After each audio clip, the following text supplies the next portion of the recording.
مریم میں اور زہرا میں کیا فرق ہے؟ یہ اللہ کی طرف سے آیا ہے۔ اب مریم وہ ہے کہ جو عبادت کرے تو جنت سے اس کے لیے کھانے آئے۔ مریم وہ ہے کہ جو عبادت کرے تو اللہ جنت سے ان کے لیے کھانے بھیجتا ہے۔ لیکن زہرا کون ہے؟ زہرا کے گھر میں 2 روز کا فاقہ ہے۔ جب افطاری کے لیے سامان لاتے ہیں تو گھر پر کبھی اسیر آ جاتے ہیں، کبھی یتیم آ جاتے ہیں، کبھی اسیر آ جاتے ہیں، کبھی یتیم آ جاتے ہیں۔ امام صادق فرماتے ہیں کہ وہ مانگنے والے کوئی اور نہیں تھے بلکہ اللہ کے ملک تھے۔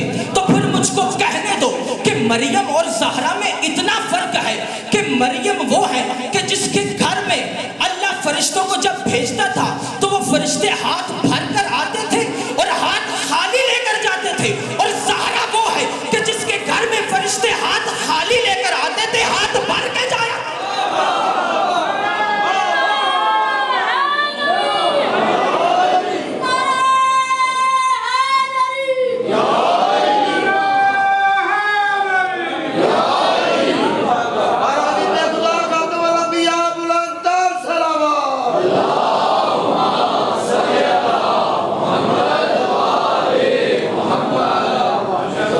یہ ایسا عطیہ ہے کہ جس کے مقابلے میں کوئی چیز نہیں ہے۔ لیکن نبی نے فرمایا لولا یا علی ما لفاطمہ کفر، توجہ فرمائیے گا، جس کے مقابلے میں کوئی نہیں ہے لیکن سوائے ایک کے۔ رسول خدا نے فرمایا یا علی اگر آپ نہ ہوتے تو فاطمہ کا کوئی کفر نہ ہوتا۔ یا علی اگر آپ نہ ہوتے تو فاطمہ کا کوئی بھی کفر نہ ہوتا۔ یہ لفظ آپ نے بہت سنا ہے، کفر عربی کا لفظ ہے، اس کے معنی کیا ہیں؟ کبھی اس بات کی طرف غور کی کہ یا علی اگر آپ نہ ہوتے تو زہرا کا کوئی کفر نہ ہوتا۔ کفر ہے کیا؟ علماء بیٹھے ہیں، میرے اساتذہ بیٹھے ہیں، بہتر جانتے ہیں، لیکن آپ لوگوں کو تھوڑا سا متوجہ کرنے کے لیے، جانتے آپ بھی ہیں کہ یا علی اگر آپ نہ ہوتے زہرا کا کوئی کفر نہ ہوتا۔ کفر کا مطلب کیا ہے؟ اب ایک طرف مولا علی کو رکھیں، ایک طرف زہرا کو رکھیں۔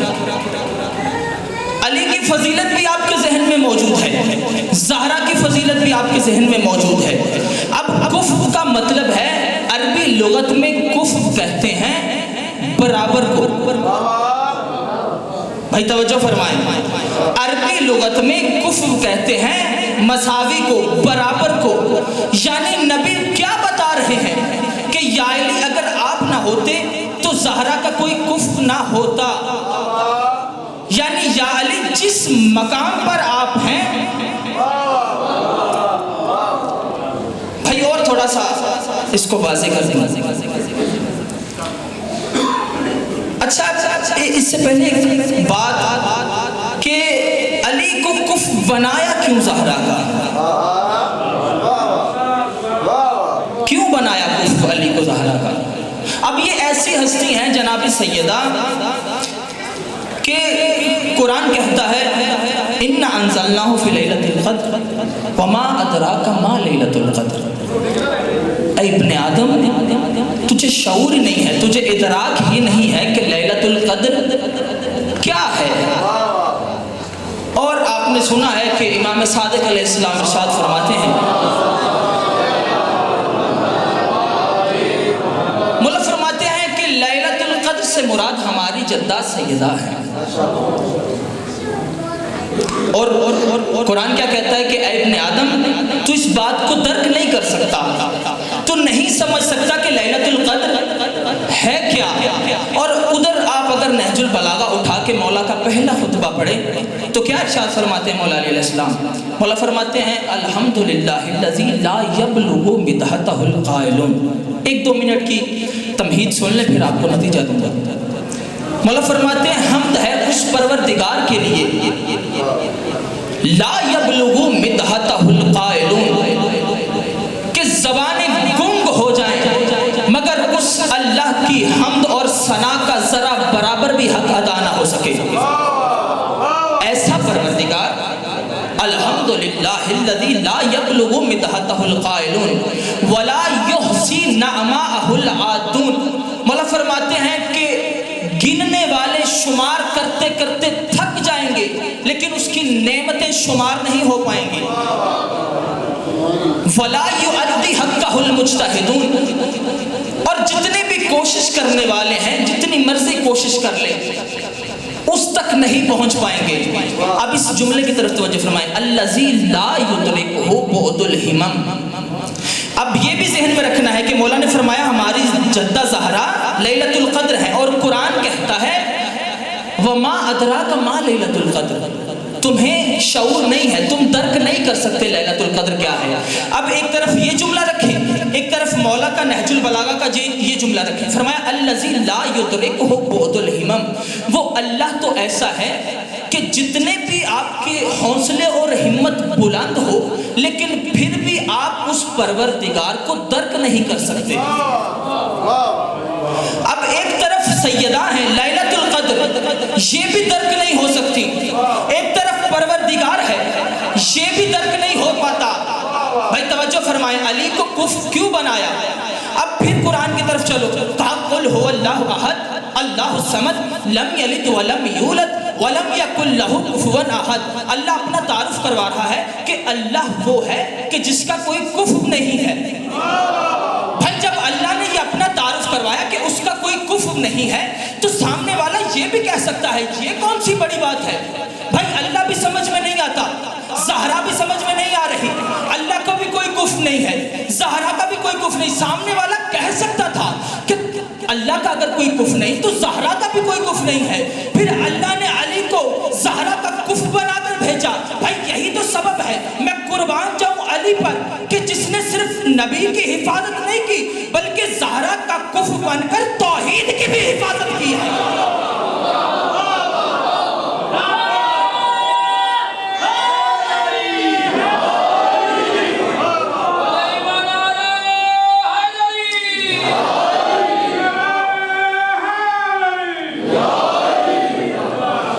سمجھ میں آ رہا ہے کہ علی کو کف کیوں بنایا؟ یا علی اگر آپ نہ ہوتے تو زہرا کا کوئی کف نہ ہوتا. کف کا مطلب کیا ہے؟ برابری. اب دیکھنا یہ ہے کہ زہرا اور علی میں کتنی برابری ہے. بھائی توجہ فرمائیں, زہرا اور علی میں کتنی برابری ہے. علی کون ہے کہ جس کے بارے میں ندا آتی ہے لا فتح الا علی لا سیف الا ذوالفقار. اور پھر خیبر میں نبی نے کیا کہا تھا کہ کل میں علم اس کو دوں گا کہ جو مرد ہوگا. کل میں علم اس کو دوں گا کہ جو مرد ہوگا. اس کا کیا مطلب؟ باقی وہاں پہ مرد نہیں تھے, مرد تھے لیکن علی جیسا کوئی نہیں تھا. مرد تھے مگر علی جیسا کوئی نہیں تھا. اب علی جیسا مرد کوئی نہیں. اب دیکھنا یہ ہے زہرا ہے کفو علی. بھائی قرآن سے پوچھو کہ اب جواب دو کہ علی جیسا تو مرد کوئی نہیں. قرآن کہتا مجھے پڑھو کہ جب مباہلہ میں ہم نے آیت کو بھیجا تھا کہ کل اے نبی ان سے کہہ دو فَقُلْ تَعَالُوا نَدْعُوا أَبْنَاءَنَا وَأَبْنَاءَكُمْ وَالنِّسَاءَنَا وَالنِّسَاءَكُمْ. تم اپنی عورتیں لے کر آنا, ہم اپنی عورتیں لے کر. دیکھیں لفظ آیا ہے جمع کا, نساءنا, زیادہ عورتیں بھی لا سکتے تھے نبی مگر ایک عورت لائے. ادھر مرد تھے مگر علی جیسا کوئی نہیں تھا. یہاں پر صیغہ جمع کا ہے لیکن نبی ایک عورت کو لے کر آئے. کیا مطلب؟ گھر میں اور عورتیں نہیں تھی مگر نبی بتانا یہ چاہتے ہیں کہ جس طرح خیبر میں حیدر جیسا کوئی مرد نہیں تھا, مباہلہ میں اور میرے گھر میں زہرا جیسی کوئی عورت نہیں.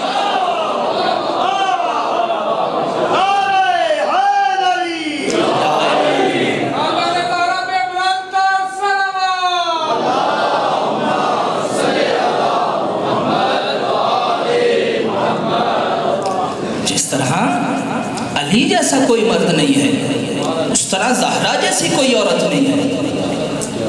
کفر، برابری، علی کا تعارف کرواتے ہیں نبی تو ہاتھ اٹھا کر کرواتے ہیں، ہاتھ پکڑ کر کرواتے ہیں، من کنت مولا فہذا علی مولا۔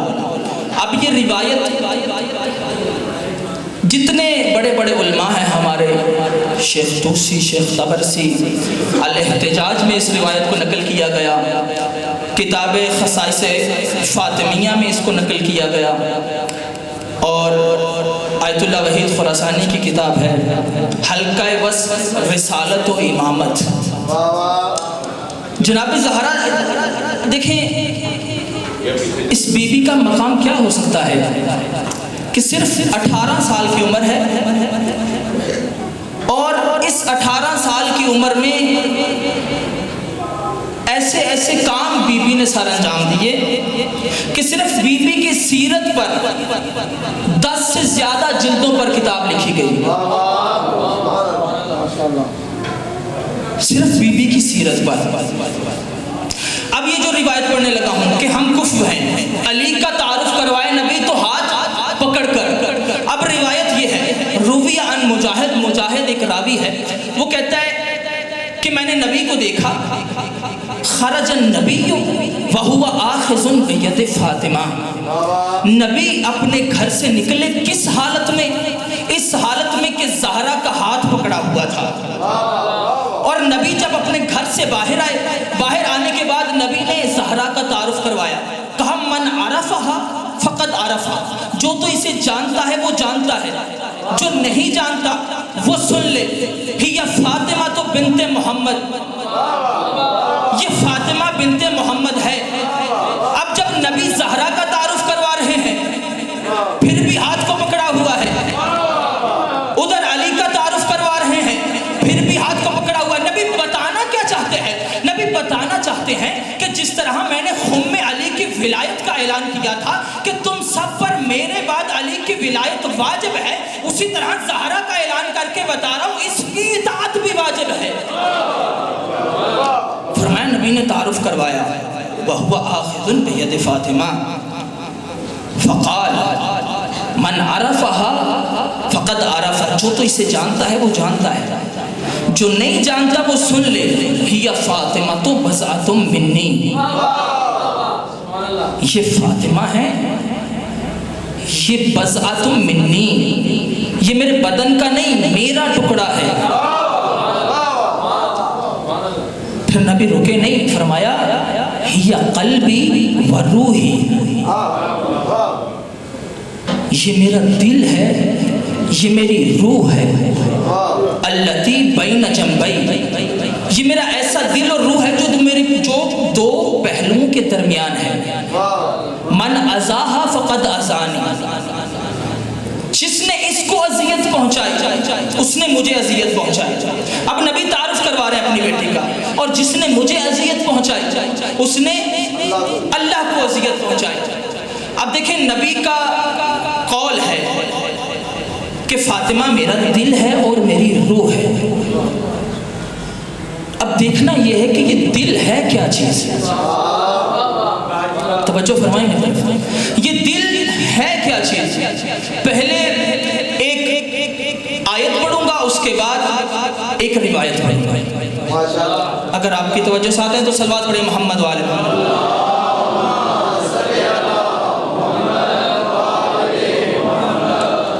یہ دل کرتا کیا ہے؟ دل ہے کیا چیز؟ قرآن کہتا ہے لہم قلوب ولا یفقہون بہا،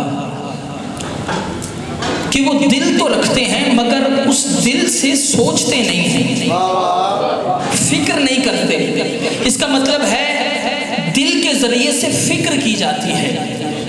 اور پھر قرآن کہتا ہے، ایک اور آیت پڑھ دوں، قرآن کہتا ہے وَمَن يُعَظِّمْ شَعَائِرَ اللَّهِ فَإِنَّهَا مِن تَقْوَى الْقُلُوبِ، کہ جو اللہ کی نشانیوں کی تعظیم کرتے ہیں یہ ان کے قلوب کا پاک ہونے کی علامت ہے۔